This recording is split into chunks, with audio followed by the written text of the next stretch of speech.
Hey, Plain Talk listeners, do you have a question, comment, or something you want us to discuss on the show? We want to hear from you.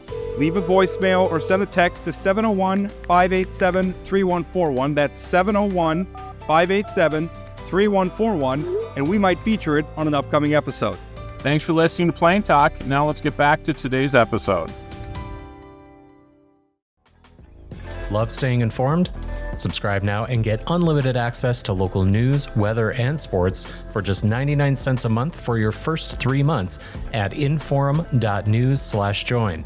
Read every story, listen to every podcast, and download the apps that keep you informed and on the go 24 hours a day. So head to inforum.news/join right now to subscribe. What are you waiting for? Get 3 months of local news for just 99 cents a month at inforum.news/join. You're listening to Plain Talk, the voice of North Dakota politics. I'm your host, Rob Port. If I sound distracted, it's because I've been busy covering this story all morning. I'm joined by my co-host, Chad Oban.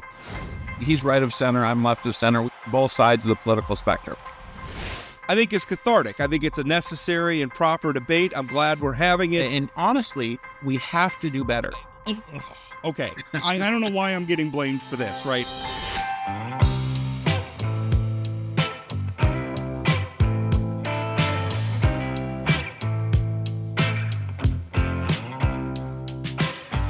Today we're going to be talking with Governor-elect Kelly Armstrong, who just came through a pretty tough competitive primary, cruised to election in the general. Really, you kind of cruised to election in the primary too, if we're being honest. That wasn't I said it was competitive. On election day, it wasn't that competitive. But it was interesting election cycle. Now we have a new governor, and now immediately the debate over one of the most important issues in the state has begun. And Kelly, I'm going to start right there. First question with you. Why can't the state of North Dakota buy the Minnesota Twins? Because you only make money on sports teams when you sell them, which is, I mean, really true, right? Like, I mean, they're worth a lot, but they don't generate revenue. And also, I think we have more pressing needs than whether or not we own a sports team. That's true. Follow-up question, Kelly. Does winning the governorship make up for the Mets losing so handily to the Dodgers in the National League Championship Series? They did better than the Yankees did. One of these teams was in the World Series and the other one was not. I'm upset now. This has just turned into a hostile interview. I don't know if you two remember this, but I was at the hotel. I was at the Element Hotel in Fargo when the Mets reliever threw his glove in the stand. Yep. And then got cut the next day. And I texted you two and I'm like, man, is this going to be a terribly long, horrible season? And then turns out from July 1st on, they were the best team in baseball. So I'll take anything I can get out of that. They were in the NLCS championship. When you're a Mets fan, you take the wins where you can get it. I don't understand. Everybody just being brutal. Dodgers players just dunking on the Yankees left and right. And the thing that makes me the most angry about that is how right they are. They were like, if you just hit the ball at the Yankees, they can't field it. And I'm just sitting here like, well, you're not wrong. The biggest winner in that whole thing is the Padres, right? Yeah. I think I hate the Padres too. And they didn't even, I don't enjoy watching them. They're not fun to watch. Okay. We're not talking about baseball. What I facetiously meant when I introed this interview was that the number one issue is obviously property taxes. And we're already, in fact, Legislative Council is saying we may have dozens of property tax bills. Everybody's got it. I think 40. I heard. Yeah. And I'm assuming we're going to have more by the time we get into session in January. Everybody's got ideas on how to do this. Kelly, do you have ideas yet? I mean, what's your philosophy? What's your approach to this? Because the voters just said no to Measure 4. But I think their expectation is that this legislative session, do something about it. And obviously anything the legislatures do has got to cross your desk. Well, I campaigned on it. I mean, you guys heard me. I think you know me well enough to know that I don't give platitudes. It's a little bit of a risk if you want to continue to have credibility with the voters after you get done with a campaign. I think this will be a really good, hopefully, first example of my leadership style, in that I'm not married to any particular, like, I'm not going to get micromanaged into the point of it has to be this version of reform and the or relief. Like I've had meetings with lots of people from all factions of both chambers, and also city commissioners, county commissioners, uh rural groups, townships, like all these different people who have a vested interest in this. My overall position on this is, one, there might be some really new and creative ideas, but for the most part, I mean, whether you're talking caps, whether you're talking mills, whether you're talking buy downs, a lot of these things aren't new. My overall position will be, and I've made it clear publicly and I've made it privately, do not send me another buy down without significant reform. Don't do it. I'm like, we can't do that anymore. It hasn't worked in the past. It's not going to work going forward. So the I think what's gonna, I mean, anything we do it has to be as much as we can afford, that's durable, responsible, and attaches actually significant reform to it. Which means the people who were all in on Measure 4, like all in, probably won't think anything we do is enough. I understand that. And then there's probably going to be people on the other side that say it lost 65-35, and this is too much of a restriction on local governments, so they'll be frustrated. So the goal to this is to get the single biggest piece of relief / reform we can that is good policy, and understand you're probably going to have political sniping from both sides when you get done with it. So Kelly, I think the point you made there at the end, that there's going to be people on the no side that said we won 65-35, so therefore people are satisfied, is frankly my biggest concern coming out of this election. At the Measure 4 party, there was some talk. I wish this would have been a little tighter. As the guy who was chairing that campaign, I'm just fine with having my election night be a little relaxed. But I've also seen some legislators say the biggest problem is we haven't done a good job of marketing the things we've done in the past. I mean, how do you can't market a bigger tax bill? Yeah. There's no way to market that. I used to try to convince juries to not believe their own eyes on a DUI video. Like, you can't sell that. You can't sell it. You cannot sell it. That's the wrong approach. Chad, I said it in my press conference 2 days ago. I said my biggest fear was that Measure 4 passes. My second biggest fear was that it failed big enough for people to think that it wasn't an issue, because I know a lot of people that voted no that will not vote no again. And we won't wait 12 years to do it. There are a lot of people who voted no that are really, really frustrated with property tax. Depending on the proposal, I may be one of those people. I mean, I'm not going to write a blank check for what I'm going to support or not support without seeing it. But I certainly didn't vote against Measure 4 because I'm satisfied with the status quo.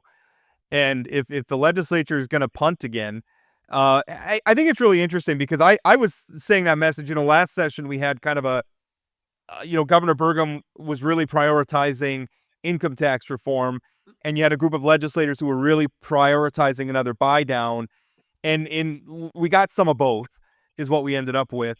But I was really adamantly against doing if we're not going to reform property taxes, I don't want to do a buy down at all, because to your point, it hasn't worked. And I would argue, I don't know if you agree with this, I think it's actually made things worse. I feel like we're hiding a lot of the locals, but by transferring more and more local spending into the state budget, I feel like we're hiding the problem rather than thickening with it. Yeah, I don't know if hiding the problem is right, but I mean, on average, we buy down 40% of the local share property tax right now across state. If we do another significant relief package, that's going to put us over 50%. I think at that point. And how is it relief, though, also? Because last time I checked, I pay state taxes, too. And maybe it seems like relief because so much of what's flowing into state coffers is oil revenue, which isn't coming directly out of my pocket. But I mean, at the end of the day, if we keep creating these state spending obligations, that comes out of our pockets, too. Well, yes, it does. Although, I mean, when you have one industry that drives a whole lot of what happens at the legislative budget wise. And I also, I mean, it's really, really like easy to pick on locals when you deal with this, because it's, I mean, you can always, politics in general, you diffuse blame. We have 160,000+ more people in North Dakota since 2010. We have towns that had 1,600 people in 2010 that now have closer to 16,000. That house that you couldn't sell for 75 grand in rural Western North Dakota 14 years ago is now actually like you could sell it for $285,000. So there are and property tax is the last tax to catch up when you have growth. And every time you get into a car with lights and sirens on it, it is significantly more expensive than it was before that. And it turns out people want fire protection. They want law enforcement. They want ambulances to show up when they get sick. Like all of those things exist. So I think there has to be a recognition too that a lot of this rapid growth that has happened, and it's been incredibly rapid. We're younger, we're bigger, where our communities have grown. That is a huge tax on local municipalities. It just is. And so, but it's also unsustainable over the long term, both from a policy standpoint and a political standpoint. And I would argue the tax base has grown along with it, though. I mean, all those people are living places. They're starting businesses. Those businesses are paying property taxes. All those new apartment buildings, all those new hotels, all those new single-family homes, they're all paying. But if you're a retired teacher living in your house and you don't care about the increased valuation until your family is settling your estate and you can no longer afford to live there. There are real things that we have to address. So Kelly, don't you think one of the things you're talking about there is we need to have a real people need to understand that services aren't free, and we're coming through sort of a time with the oil boom and others where frankly the legislature has been able to cut taxes while increasing spending. And so, I don't think folks in North Dakota understand, like stuff costs money, right? Because we've been through this great economic time, and we continue to be in this great economic time. And sometimes I think we see during campaigns people promising all kinds of things. We're going to increase spending here, and your taxes won't go up, or we're going to cut your taxes. And they've been able to do that over the last 20 years. Is this a symptom of our success? That people don't understand that stuff costs money? Well, I don't know. I think North Dakota's been on an incredible run since about 2008, right? We're a commodity-based economy. We have never had this level of, sustained economic growth. 2015 was a little blip, but it's not mid-90s where you got to come in and cut school funding blip, right? But I also think there's a reaction to some of that we have to get better at. We don't need to rat hole as much, because the other part, right, is they're going to walk into the legislative session with $1 billion surplus in the general fund and probably close to that in SIF. That's the other thing people see. It's like and I'm glad they are, by the way, because you want Moody's and you want our analysis in a commodity-based economy, to be conservative. But also the models have changed. Like private for hire rural ambulances aren't, and it's not a North Dakota thing, it's everywhere. Like the city of Dickinson just took over their emergency services. Well, I'm pretty sure if you live in Dickinson and somebody in your house is choking on a piece of steak, you want an ambulance to show up. You want that to be there. And those services are more expensive. Now, back that in, Chad, to 15 to 30,000 open jobs in North Dakota. And we did this in the Bakken, right? And it wasn't government related. And all of a sudden you need somebody to, work on water mains, pick up the garbage every Wednesday. Salaries have to go up at the local levels. Otherwise, you're going to, or at the government level, or you're going to lose everybody to the private sector. Hey, Kelly, can I ask a quick follow-up there? You talked about squirreling away money. And one of my frustrations, probably as long as I've been paying attention to the legislature, is we're always super poor during the session. And then as soon as the session's done, we have a huge budget surplus. We've got all, how do you balance? Please, I was there in 2015. Not all, no, but I think that's important, right? It's important because we had to come back in. Sure. But a lot of the times it does feel like we're screaming poverty during the session. Then a month after we get the first report and, turns out we're, $150 million under budget or whatever. How do we have a more honest conversation about where the budget's at and not get too conservative with squirreling money? Well, I can just tell you how I've done it internally, right? So I obviously served in the state Senate, but I never was on a probes. I didn't deal with it at a granular level. So somebody walks me through the good governance part, a really smart person who I actually really, really respect and trust. And he's like, but you got to remember, you could run, if you do this out, you could be like 900 million in the red in general fund. And so the first 4 or 5 meetings I have this, I feel like the guy talking to me is speaking English. I don't necessarily understand all the words, but I think you guys also know I'm a fairly quick study. So I go home and I start reading this stuff and I get into it and I come back and we have the next meeting and I said, I want to stop right there. Because for the vast majority of these budgets, like you go 13 to 15 biennium, 15 to 17 biennium, there's 200 million in oil revenue in the general fund budget. Now there's 400 million. I'm like, so I just said the general fund revenue is fiction. It's fiction. Because if you're only accounting for $400 million in oil revenue in the general fund balance, that is a budgetary fiction. Because there's a lot more than 400 million in oil revenue coming into the state of North Dakota all the time. So I don't care if it's in SIS or budget stabilization or where it's at. You have to talk about this in real terms and not, here's where this revenue stream passes and here's where this revenue stream passes. Let's talk about where we're at and what we have. It sounds like you're talking about some very structural, very fundamental things with the way we do budgeting in North Dakota. And I remember having these conversations with Governor Burgum. In fact, he came to Minot one time. We had like a 2-hour dinner where he talked about this and being frustrated with what he perceived as the legislature's propensity to sort of hide money so it didn't get spent.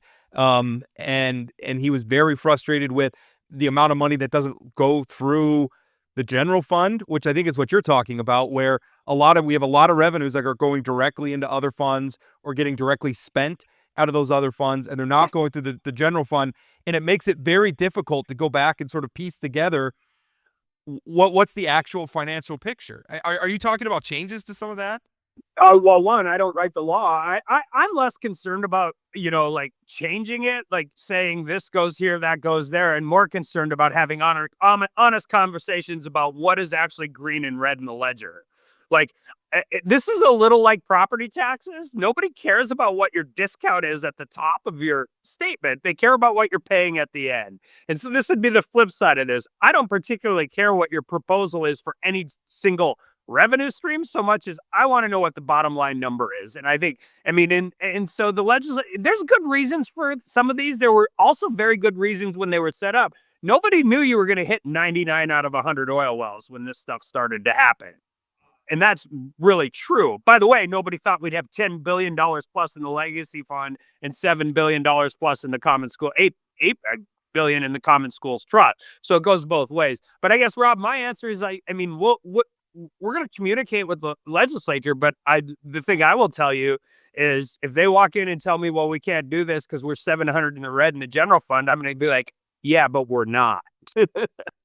So, Kelly, backing up a little bit, on Wednesday, you announced your team, and who's going to be in the office. I think, did you call it a lineup of rock stars or some? He said, if I screw this up, it's not because I didn't get a really talented group of talented people to say yes. Like, I always tell people my greatest political skill is luck, and I'm lucky enough to put a group of people together that have done. Everybody on my team has been through a legislative session. So can you talk about some of those folks that you've hired?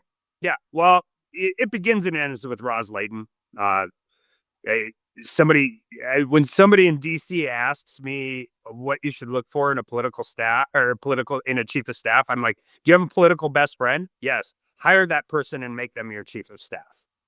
That's my advice. I hired Roz when I was the state party chairman, and she became my executive director. I think she's the youngest executive director in the country. I think when she started with me in Congress, after working for the Trump administration for 2 years, she was the youngest chief of staff on the Hill. You guys know, her and I share the same political brain, and I can't think of, I could do this without her. I just wouldn't like it nearly as much. JC Schaefer is going to be the deputy chief of staff. We got really, really lucky. She's a ranch girl from Carson. She worked for Nebraska Livestock. She was working for the governor in Nebraska. We stole her back. She was our campaign manager. She's whip smart, really good on policy. She's going to come in and do that. Aaron Weber, who I've known forever, has been working with Senator Hoeven in D.C., just recently got married, and I think sick of the D.C. rat race. He's going to come back and do policy.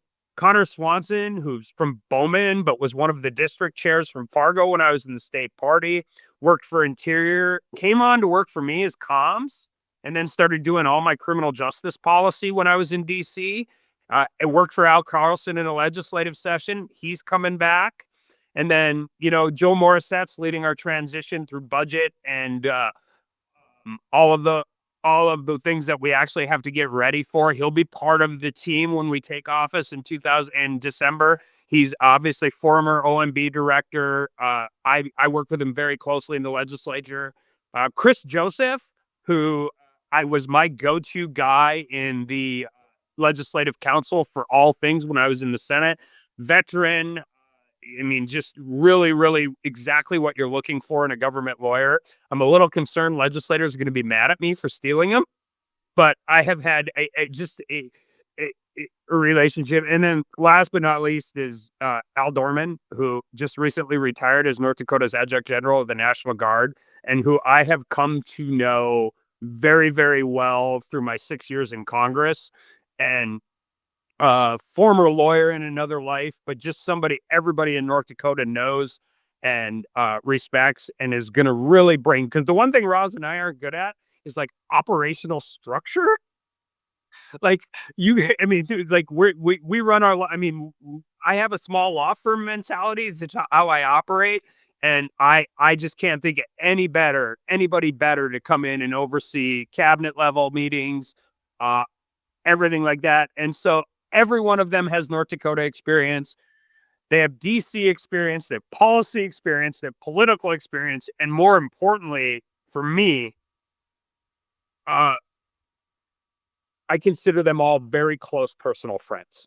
And then, Kelly, you're also keeping Mike Nowatzki on from the previous governor's office, correct? Yeah. So one of the dirty secrets that I've learned in DC is the two hardest positions to fill and to fill well are schedulers and comms people.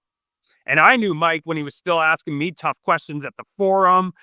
We have worked really closely with him when he's been in the governor's office, dealing with federal state issues. I think he's really, really good at it. He understands agency comms that I don't, and we're going to need help with that.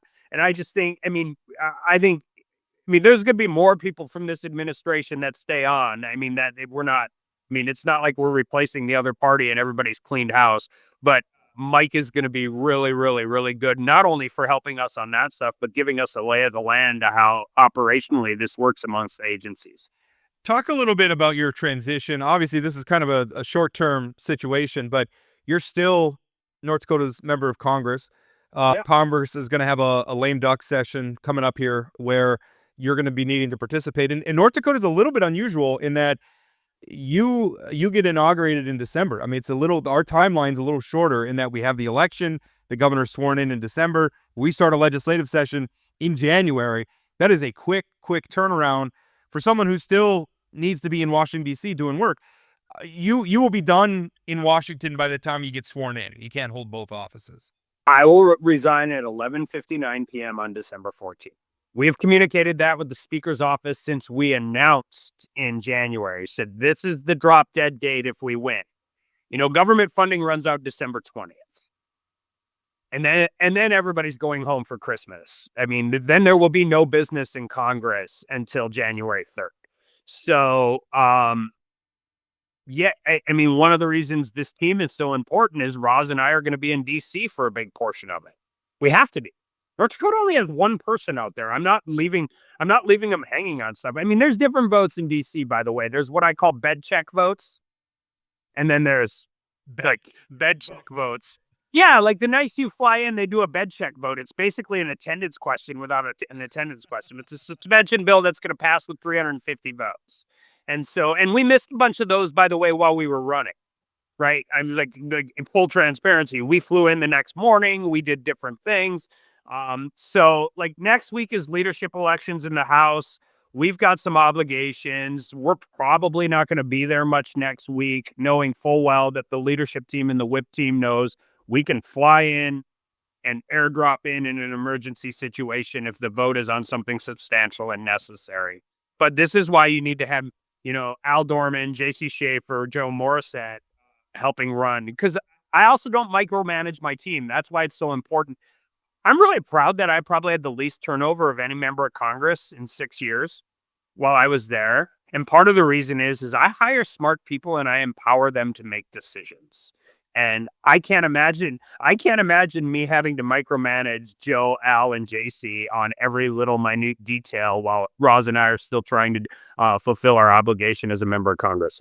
Kelly, one of the first things you're going to do once you're in that governor's office is appoint a PSE commissioner, because I think Julie Fedorchak's going to be going to Washington. Have you started what that process is going to look like? Yes.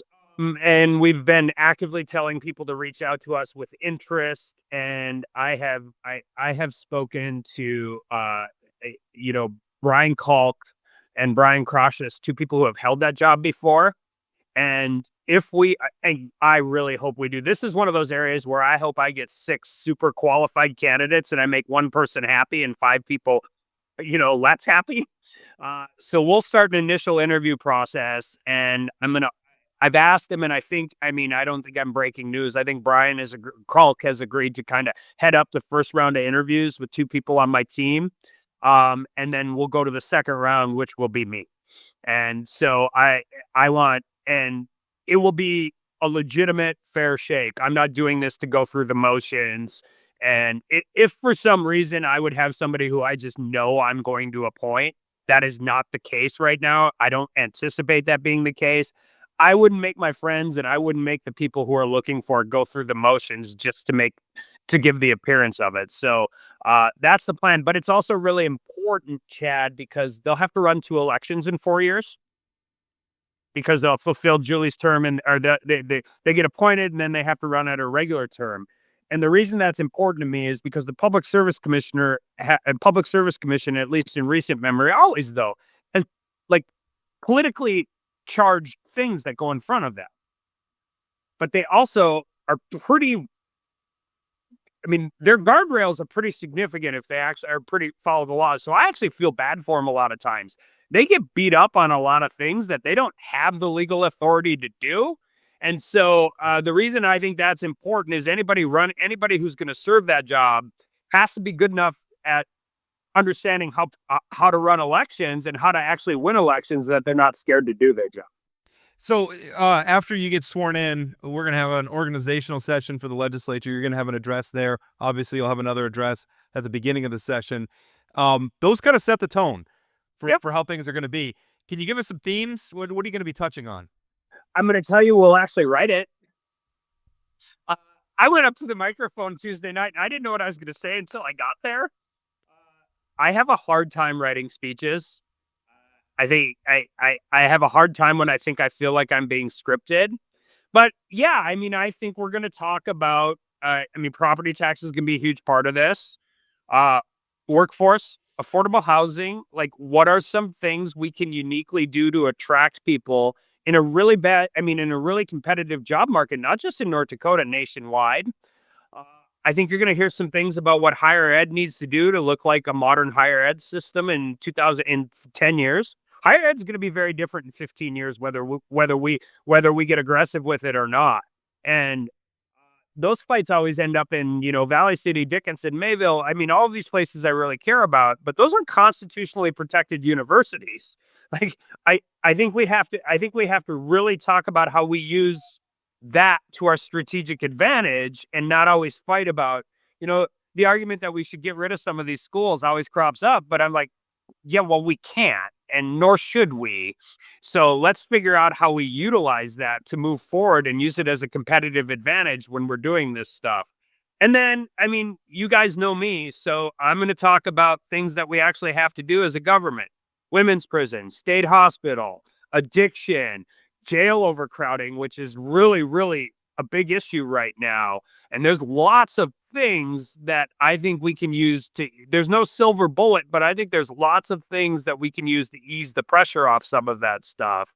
And also, by the way, if you get a little better at addiction, you get a little better at workforce. And it's not just the person who you get out of the cycle, it's the family members who have to miss work because they got to go to a court hearing or they got to do all, I really care about that stuff. Like, I really care about it. And always have, way before I ever got involved in politics. So, and then there's going to be, I mean, we always talk about cutting government spending, and rightfully so. But I want to talk about spending the money smarter. There's places where we got to spend more money. I mean, if we want public defenders, we better figure out how to get them. If we want to recruit law enforcement in the Red River Valley, we better recognize that Minnesota's pension program makes it almost impossible to recruit east of the Red River. Like, that doesn't mean we should get into an arms race with a liberal governor, who's still going to be governor, by the way, Chad. Jesus. And, Subtle. but we have to recognize the actual headwinds guys like Jesse Johnner face when he's trying to recruit people, Andy Schneider, and talk about whether there's things we can do to help that out. Talk about teaching in schools and small communities who have a hard time finding a 4th grade teacher. So, and I don't know if that'll make it into the speech. Some of this is really granular and all of that, but we have to recognize that we have a workforce issue on the I call it the community work stuff. If you don't have teachers, if you don't have law enforcement, if you don't have nurses, you can't grow your community. You just can't. It doesn't matter if you're trying to put a, small startup in biotech, unmanned aircraft, value-added ag, a data center. You can't recruit into your community if your class sizes are 42 and you have to wait a week and a half to get if you have strep throat.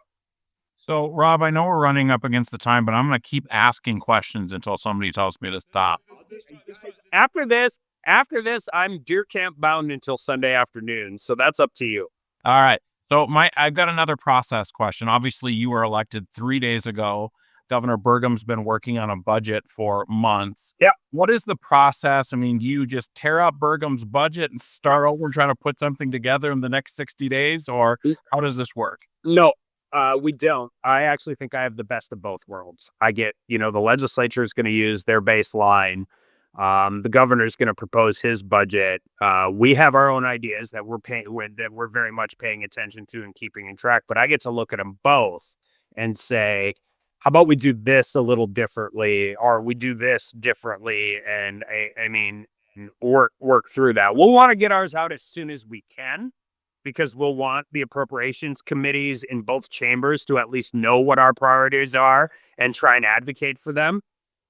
And work with them. But they've been great in the transition, like really good. I couldn't be more thankful to them for allowing us some of that. But we're working through stuff right now, and working through agency stuff. But we're not. No, Governor Burgum's done this for 8 years. I'll just give you one example. CTE schools are hugely important and impactful. I don't think they exist in the way they exist right now without the governor's leadership. And and it's really important to me that people know that. And I said this too at my speech. I'm not replacing a liberal Democrat who we would have such ideologically opposed viewpoints that it's just. You got from Ed Schaefer to John Hoeven to Jack Dalrymple to Governor Burgum.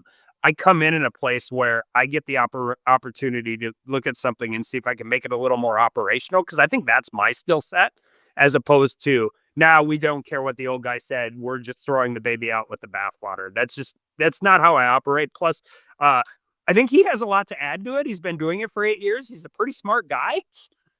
And it would be foolish of me not to take what they're putting pen to paper on and take it seriously. So just last question, as the person who's going to be replacing Doug Burgum after 8 years, he came in promising he's going to reinvent government, had a lot of big ideas. Going out, what do you think his legacy is? What's the top 1 or 2 or 3 accomplishments that you're looking at and saying, for me, I think, so mine are a little different maybe than other people, because I follow this stuff like at a granular level. I think the CTE school program is an absolute long-term game changer for North Dakota.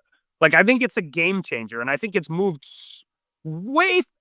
We get frustrated with higher ed and all of that, but we're so far ahead. I can promise you, I've been in DC for 6 years. We're so far ahead of everybody else. he really, really, and I know this because I do it in DC all the time, put North Dakota on the map about talking about the things we do and why they're important to everybody. And I mean, the presidential run, the vice presidential run, that's all a huge part of it. But the relationship with the national leadership, particularly in the Republican Party, and I'm hopeful he is very active in the Trump camp in the Trump presidency, has a huge impact, whether it's interior, EPA, commerce, any of those things for North Dakota. And then I just think, a guy who stands up and says, why don't we have a presidential library for Teddy Roosevelt in North Dakota? Why don't we have it? And deals with North Dakota's natural, like, we don't brag. You know what I mean? Everybody always says we say no to everything. That's not a fair assessment. But getting people that like have a little more pride in where we are and what we do. I mean, there's hugely impactful things that have happened. We're taking soybeans in the Red River Valley, crushing them in Spiritwood, and creating renewable diesel in Dickinson. When Governor Burgum came in, there's the East versus West, ag versus energy, and we've really created a lot of those synergies that are going to help North Dakota move forward into the 21st century.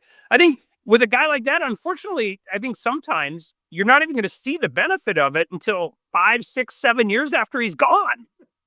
And then I'm going to take credit for it. Well, those are good points. Those are good points. The honesty of the governor-elect is what The honesty.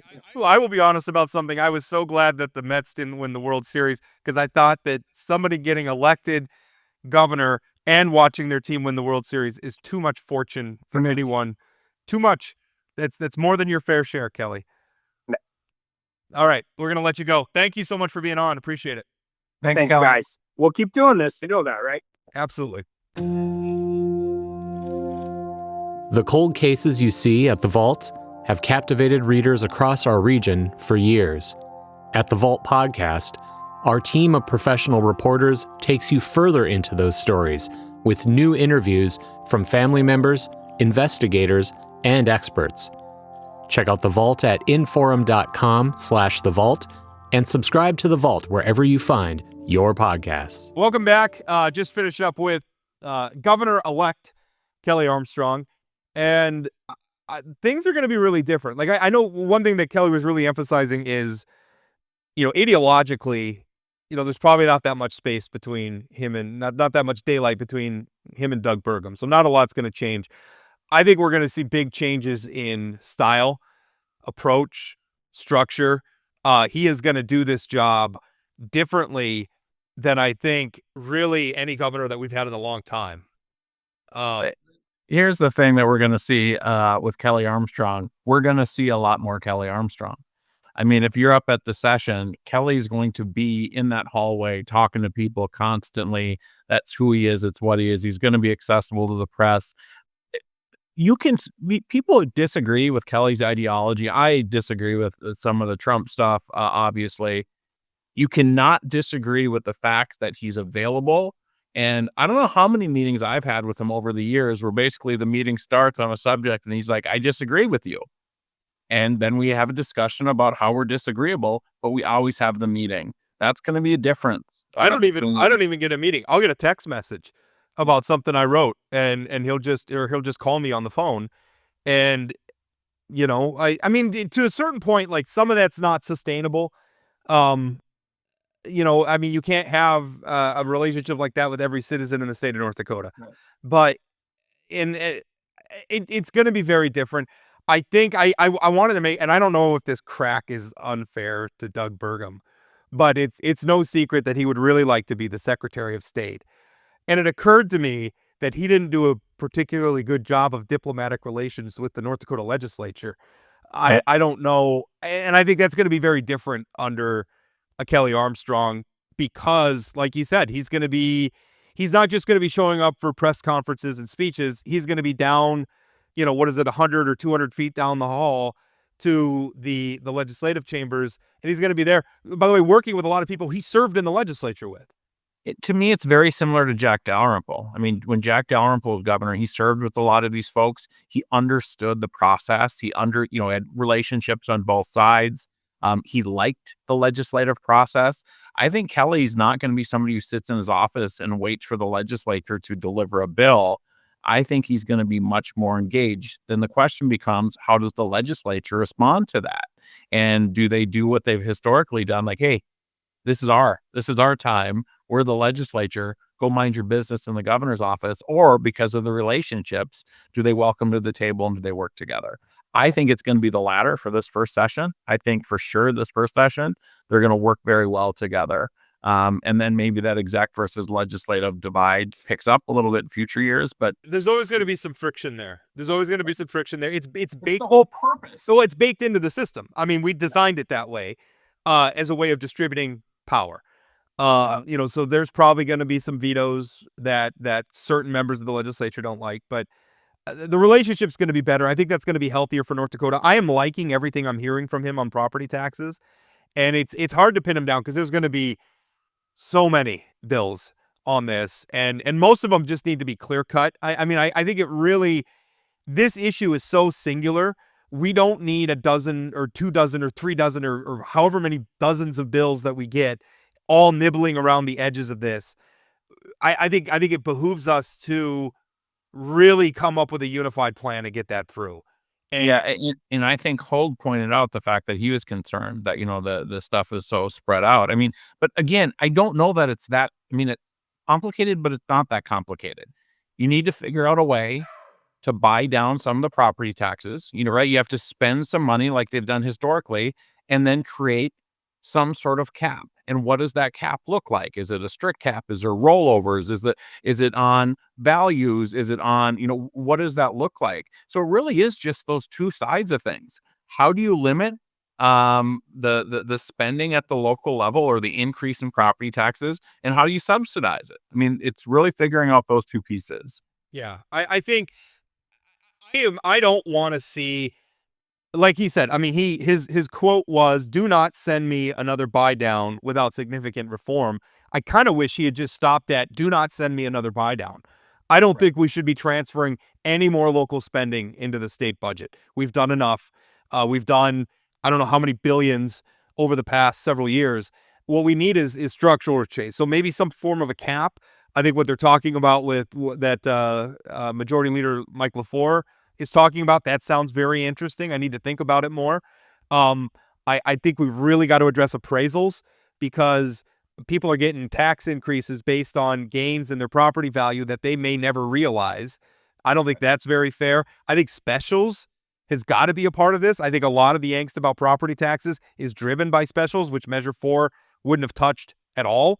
I think that's got to be part of the equation. So I'm really looking at reform, not relief. Reform, and then we got to kick it back to the locals and say, if you're upset about this, you got to do something at the local level. But if you only do those reform things that you're talking about, those are more long-term things, and people aren't going to feel those right away. So that's why I think it's got to be a combination of both. If there's some sort of buying down of K through 12 mills or something like that in conjunction with the reform, people will feel those mills going down immediately on their bills. I think if we just do the reform, all that does is slow down the increases moving forward, but people don't feel that right away.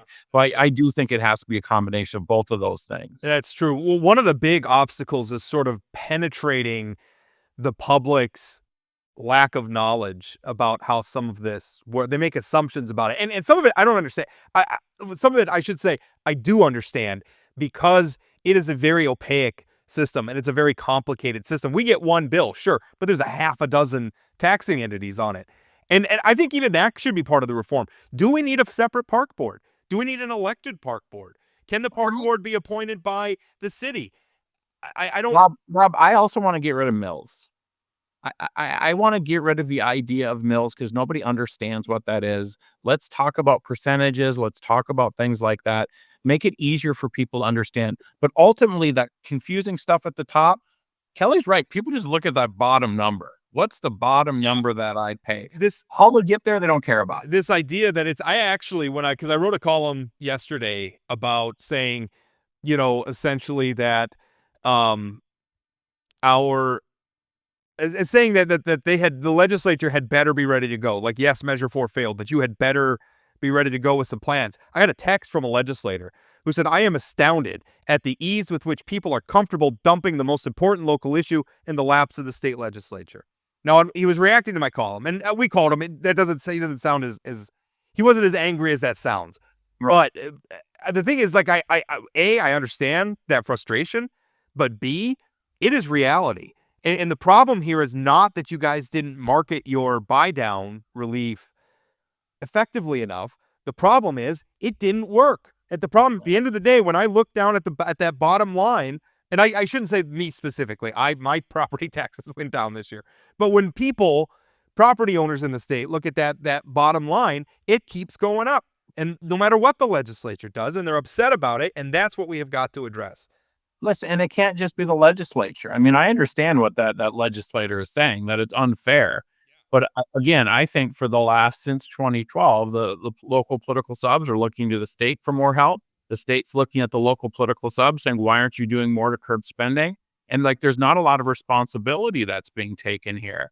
And I think that's a valid criticism, that both have to take responsibility, both have to get together and figure out what the solution is. That's why, again, I think a buy down plus some sort of reform and cap is probably the way they're going to have to go for immediate relief plus long-term structural change. The texter went on. He said, "No one is acknowledging that local taxing authorities are the ones responsible for the issue and that they should be held accountable." He's 100% accurate about that. That's 100% true.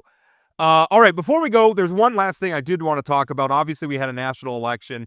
Obviously, the election didn't go the way, the national election didn't go the way us two on the call did. I'm starting to see some text messages from people. There's a big walkout planned over it at NDSU. We're hearing, a lot of people are kind of struggling with this. I just wanted to say, and see if you agree with me, Chad, a lot of that stuff's not very helpful right now. I understand you're upset about Donald Trump winning. I didn't want him to win. I didn't really want Kamala Harris to win either, even though I voted for her. I didn't know that there were a lot of good choices for someone like me on the ballot this year. I understand the frustration about it. I stand by everything. I'm not taking back a single word I've ever said or written about Donald Trump. I don't think he's going to be a good leader for this country. But at some point, as a nation, we have got to start accepting election outcomes.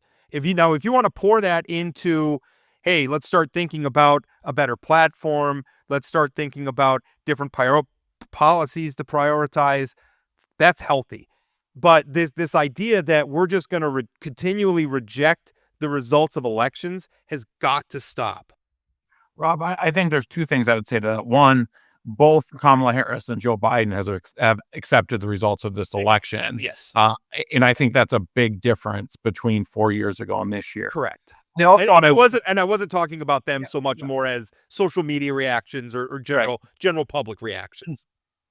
With that being said, I also think people are grieving. I mean, like, this is like, people are grieving and they're sad about the outcomes of this election. Some folks are scared. If students at NDSU or faculty at NDSU want to walk out for a day and that helps them sort of get through the process, whatever. At the end of the day, on January 6th and January 20th, this country is going to have a peaceful transfer of power. And we're always going to have, I mean, you talked about it in the past. I mean, when Clinton lost, and that, like, there's always going to be some group of people that don't accept the results or angry about the results. I agree with you. That doesn't help. Trump won. I mean, from my perspective, Trump won big on Tuesday night. I accept those results. I get more concerned when there's the person who lost won't accept this stuff. So I think this is going to ultimately be much, much better than it was on January 6th. But I mean, I talk to progressives who are like, oh, they do, why don't we fight as hard as the other side does? Well, I mean, it's not about fighting. We lost, man. Sometimes you just got to lick your wound. Yeah. I mean, yeah, Yankees fans, I mean, for God's sakes. Oh, man. You're just going to keep pouring salt in my wounds. Until next year, man. Until next year. There's always, that's the point of the election, too. There's always another election coming, right? Regroup, figure it out. But I do think from the interest, not that I'm particularly interested in advancing progressive policies or anything like that, but in the interest of competitive, healthy debate, Democrats have got to figure out. And I think that's one of the things that bothers me is some of the stuff like Stephen Colbert, some of these cultural leaders, Stephen Colbert and just they're really over the top reactions. Even like someone like Van Jones, who despite being very progressive, I normally respect. But, these election night sort of, I don't know, eulogies that he delivered, I just don't know that it's helpful. I think it is, in fact, unhelpful. Especially if Kamala Harris had won, and we'd be talking about the MAGA movement's reaction to it. I think we would be pretty critical of them. It's just an election. You lost, you move on. That should be the expectation of the left and the right. So I'm saying, as a society, we have got to turn the volume down a little bit. Another election's coming. We're going to get through this. Criticize the man when you think he's wrong. Be open to praising him when he's right. And let's just move on. There's another election coming. Rob, we're 72 hours past the election, right? I think that's the other thing. I mean, again, allowing people time to grieve and that kind of thing is important. I don't even like calling it grieving. Nobody died. We had an election. Yeah, if you're an LGBTQ person, you're looking at your marriage being thrown out and other things like that, I think there are some concerns. And I think we can't just invalidate those concerns. But my point is, it's been 72 hours. Give folks some time. The other thing that drives me crazy after every election is sort of the very quick post-mortem, this is what went wrong sort of thing. I can't give a clear-eyed response on why something happened or didn't happen within 72 hours of an election. So people are asking me what happened. I'll get some stuff, but I don't know for sure what my opinion is going to be. Yeah. So I think people also just need to take a breath and say, hey, it's 72 hours past, man. It is kind of funny, in the pundit world, where you have people who a week ago, would tell you chapter and verse about how this election was going to go, and now we're telling you and we're wrong, and now we're telling you chapter and verse about what went wrong, and there's no accountability there at all. And Dem pundit saying Kamala Harris ran a perfect campaign as of Tuesday morning, and by Wednesday morning it was the worst campaign they've ever seen in their lives. I mean, it's not helpful. Wait, which by the way, if you want what would be really helpful for Americans, turn off cable news. I haven't watched cable news since the election, and I've barely been on social media because this was dealing with it. I watched CNN election night, mostly just because as the results are coming in, it's just kind of a nice clearinghouse to understand, as I monitored other news sources, but I typically don't watch it. The pundit shows especially are not worth your time. It's just unhelpful. We've got to get back. That's my message. And again, the election didn't go the way I wanted, but we've got to get back to accepting the results. He's the president of the United States now. Well, one last question. I think Joe Biden should pardon Donald Trump. I think he should pardon him. The convictions aren't going to happen anyway. I think for the sake of moving on, it doesn't have to be that you think what he did was right, but there's a point at which the health of this country has to come first. I think they should pardon him. I'm not so sure they shouldn't have pardoned him at the beginning of the election cycle. That's way hindsight, but I know you said that was a question, and I don't know that I'm prepared to give an answer. I don't know that I've thought a lot about that. It's certainly something worth considering. Again, this idea that, progressives, Democrats are going to take the high road again might not be something folks have the appetite for right now, but maybe they will before January 20th. But I don't think right now. The other thing that I think that progressives need to be thinking about, I'm going to make a prediction right now. I'm going to make an election prediction for 2026. Wow. It's going to be a really good night for Democrats because historically when one party holds all of the power, the other party has a good year. So I think if you're a North Dakota Democrat who's been thinking about running for the legislature, 2026 might not have the normal headwinds that you'd see in this state. So I'm saying don't do a postmortem, but let's think about what's going to happen in exactly 2 years and minus 3 days. Well, there is going to be a point in politics. You can't keep the volume turned up to 11 all the time. Right. So, there's going to be a point at which there's some fatigue with Trump. And I think especially he, from his perspective, now being vindicated after January 6th and everything, and Americans chose to put him back into office. I think there's going to, now that that's passed, I think there's going to be some fatigue that's going to kick in as well. Do you think there's a chance, and now I'm going to try to ask you to get into Donald Trump's head a little bit here. Do you think there's a chance that the primary reason he was running was to avoid criminal issues, and that now that he's in office, he may calm down a little bit? Like he may sort of be a little more rational, maybe, I don't want to say lazy, but maybe less sort of proactive in picking the fights or policy positions and whatever. I think there may be something that this is a 78-year-old man who doesn't feel like he has anything left to prove now. And there may be a willingness to sort of outsource a lot of the aspects of that job to advise, which I say that's not necessarily a bad thing. We just heard Kelly Armstrong talk about he hires good people, he empowers them to make decisions. That is a valid, and I would say in some ways laudable leadership style. But I think for Trump personally, I don't know the criminal convictions. I wouldn't say specifically. I think be feeling vindicated. Right. I don't think this is a man who has anything left to win. No, another question for you. Now Kelly's gone, so I'm asking you questions. Do you think it's possible in this country for one party to win back-to-back elections?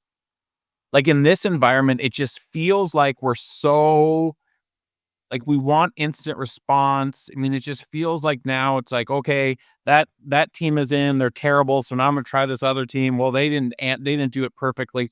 It just feels like we're just gonna go back and forth. I think, I mean, if you look back in American history, like Franklin Roosevelt actually peeling the black vote away from Republicans. I mean, post-Civil War, Black Americans were Republican voters because the Republicans were the anti-slavery party. Abraham Lincoln and that legacy lasted for a long time. FDR was kind of the beginning of peeling that back, and that turned into majorities that lasted in government. I mean, there was some back and forth, but there was a durable Democratic majority for a long time that I would argue is just now. I mean, really, this election where you saw Trump making inroads with Hispanic voters, black voters, etc., is just now really starting to break up or has broken up, I think I would probably say at this point.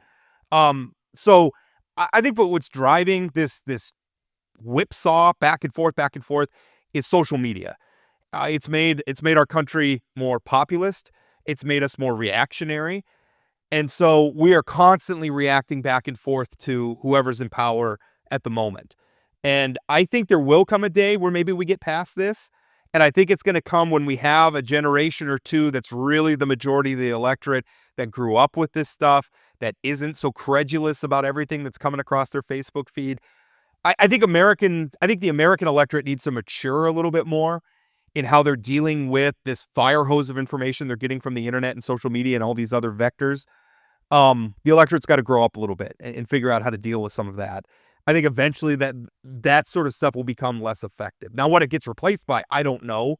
Sure. But assuming not being able to see that, I think as that influence fades, and it's going to, I think we're going to become less reactionary and we're going to see less of a whipsaw back and forth. Because it just feels like a whipsaw, right? It just feels like, all right, you had your 4 years. My life's not perfect. I'm going to go the other guy. And it just, anyway. Yeah. Hey, Rob, we should take a week off. We should. We are taking a week off. I don't know if you can hear it. Both Chad and I were talking about the break between the interview and this part of, we are tired. Chad ran the Measure 4 campaign, my coverage. I literally have to take a vacation because if I don't take it, I'm going to be losing vacation hours. That's how long I've gone without taking any time off. So well, Rob, maybe you should stop criticizing me for taking vacations and take care of yourself. I should. You're not wrong about that. So I am very tired. Next week, we are going to have in Corey Mock, lame duck legislator, Corey Mock. I do love that. You knew my calling him a lame duck mock. And maybe we'll drop the duck. We'll just call him lame mock. That's me. That's me. Corey's great. He's going to be hosting the show along with Jessica Bell, who is promising a Bell bump. We'll see if she delivers on that.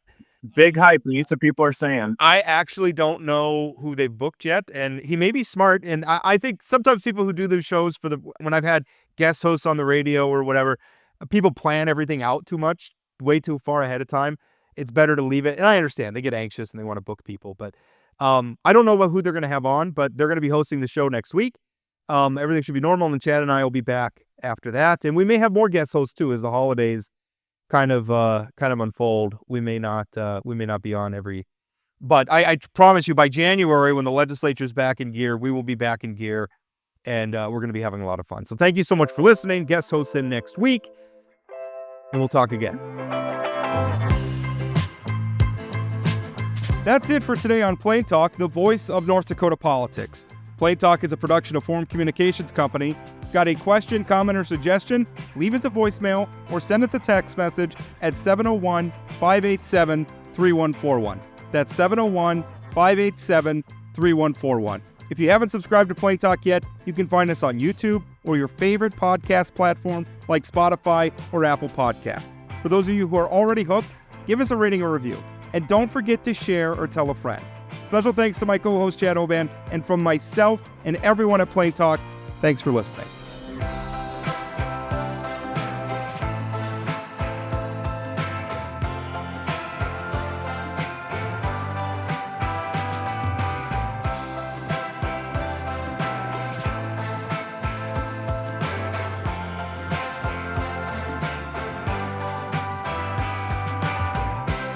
And then I'm going to take credit for it.